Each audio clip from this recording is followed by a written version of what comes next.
बोल की लब आज़ाद है तेरे, क्योंकि खामोशी का दौर है। अब मीडिया चैनलों ने बोलना बंद कर दिया है। मीडिया जिसको सच दिखाना चाहिए उसने अपना माइक राजनीतिक पार्टियों के हाथ में थमा दिया है। अभी तक जिसे आप गोदी मीडिया कह रहे थे उसने अपने नाम को साकार करने की पूरी तैयारी की है। मसलन मान लीजिए कि ऐसा हो सकता है कि किसी दिन आप स्टूडियो या किसी चैनल का स्विच करें और देखें कि खबर पढ़ने वाला आदमी कोई पत्रकार नहीं बल्कि कोई नेता है। तो ऐसा पहले उम्मीद हम करते थे, अब ये सच में हो गया है। बंगाल चुनाव में पीएम मोदी की जो रैली थी उसमें एबीपी न्यूज़ जो सच को सबसे आगे रखता है उसने बीजेपी को सबसे आगे रखा है। उसने अपनी टैगलाइन को थोड़ा सा बदला है। उसने बदला है कि एबीपी न्यूज़ बीजेपी सबसे आगे, और उसने अपना माइक थमाया कैलाश विजयवर्गीय के हाथ में। कैलाश विजयवर्गीय जो कि बीजेपी के राष्ट्रीय महासचिव हैं, वो एबीपी न्यूज़ के लिए रिपोर्टिंग कर रहे थे और वो रिपोर्टिंग करके बता रहे थे ये बात कि बंगाल में जो क्राइम है, बंगाल में जो डर का माहौल है वो दूर होगा, बीजेपी सत्ता में आएगी। और ये शानदार रैली देखिए, कितनी भीड़ है, कितने लोग आए हुए हैं। मतलब जो काम इस देश की पत्रकारिता को करना चाहिए था, जहां उसको सवाल जनता से पूछने चाहिए थे, तो पहले उसने सवाल पूछना बंद किया और सवाल पूछे जाने लगे नेताओं से। किन से? सिर्फ उनसे जो सरकार में है। कैसे सवाल? कि आगे की क्या तैयारियां हैं, आप बंगाल कैसे जीत रहे हैं। उसके बाद माइक जो था वो नेताओं के हाथ में चला गया कि अब वो बताएंगे दर्शकों को कि सच्चाई क्या है। तो इस देश की मीडिया, जिससे ये उम्मीद की जा रही थी कि जो पत्रकारिता को उस स्तर पे ले जाएगी जहां जनता की आवाज़ रखी जाएगी, लेकिन फिलहाल वो तमाम चीज़ें गायब हैं।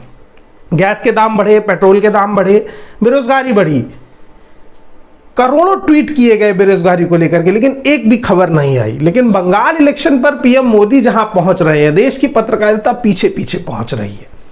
तो पिछलग्गू पत्रकारिता और गोदी मीडिया की ये बड़ी चुनौतियों से आप तो, वैसे भी एक कहावत है ना कि चुनौतियों से कम खतरा होता है, खतरा दूसरी तरीके की चीजों से ज्यादा होता है।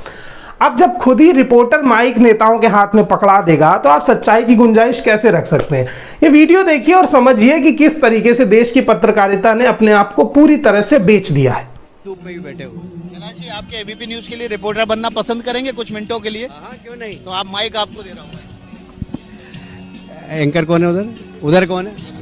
रोमाना जी, यहाँ पर मैं एबीपी न्यूज की तरफ से बोल रहा हूँ। आप देख सकते हैं पूरे पंडाल के अंदर ये देश के सबसे बड़े मैदानों में गिना जाता है। जहाँ जब भी राजनीतिक हलचल होती है वो परिवर्तन के लिए होती है।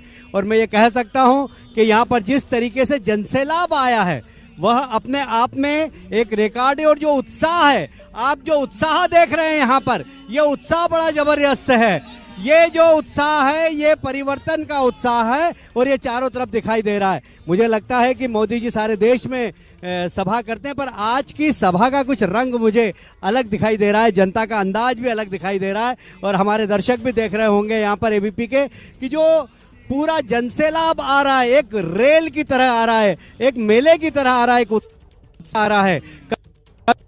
कार्यक्रम में ऐसा उत्सव नहीं होता रोमाना। और मैं समझता हूं कि ये एबीपी के दर्शक सब महसूस कर रहे होंगे कि आज बंगाल में एक परिवर्तन की ज्वाला जल रही है, जो बंगाल के अंदर विकास की नई इबारत लिखेगी। और जो अराजकता है, जो लाइन ऑर्डर कोलैप्स है, जो भ्रष्टाचार है, जो माफिया राज है, वह सब समाप्त होगा, ऐसा मेरा विश्वास है। तो आज की यह रैली एक इतिहास बनाएगी बंगाल में, ऐसा लगता है मुझे रोमाना। मैं एबीपी के दर्शकों को ये बताना चाहता हूं कि हम ब्रिगेड मैदान से बोल रहे हैं। देश का सबसे बड़ा मैदान है। जब यहाँ पर राजनीतिक हलचल होती है तो वह एक परिवर्तन के लिए होती है, और आज ये परिवर्तन हमें यहाँ पर दिखाई दे रहा है। एबीपी के दर्शक भी हमारे देख रहे होंगे। बहुत बहुत धन्यवाद विकास जी। देखिए, कैलाश विजयवर्गीय थे जो कुछ देर के लिए एबीपी न्यूज के रिपोर्टर भी बने और उन्होंने एक्सप्लेन किया कि आखिर यहाँ चल क्या रहा है। इस पूरे इलाके में आप देख सकते हैं ब्रिगेड मैदान का इलाका पीछे तक ब्लॉक के ब्लॉक भरना शुरू हो गए हैं। और इस मैदान में बीजेपी का दावा है कि 10 कैलाश विजयवर्गीय जी ने हमारे लिए रिपोर्टिंग की है, एबीपी न्यूज का माइक अपने हाथ में, जो अभी कैलाश जी रिपोर्टिंग कर रहे थे लेकर, और उन्होंने जिस तरीके की तस्वीरें दिखाई हैं, तो ये तो ऐसा लग रहा है कि खेला हो बे, मतलब नारा खेला हो बे ममता बनर्जी का। तो आपने ये तो देखा कि कैलाश विजयवर्गीय एक मंझे हुए पत्रकार मालूम पड़ रहे थे।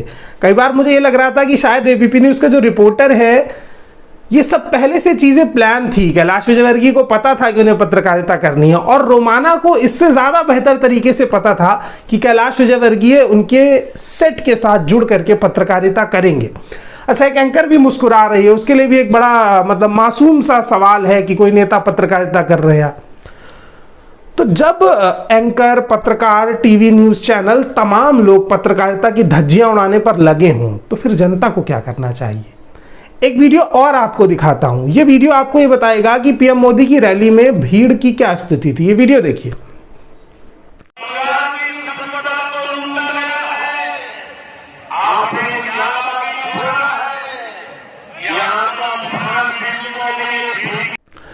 इस वीडियो में साफ साफ आपने ये चीज तो देख ली कि पीएम मोदी की रैली में भीड़ बिल्कुल नहीं थी, लेकिन टीवी के बड़े चैनलों ने आपको सिर्फ वही एक एंगल दिखाया जिसमें लोग ला करके बिठाए गए थे।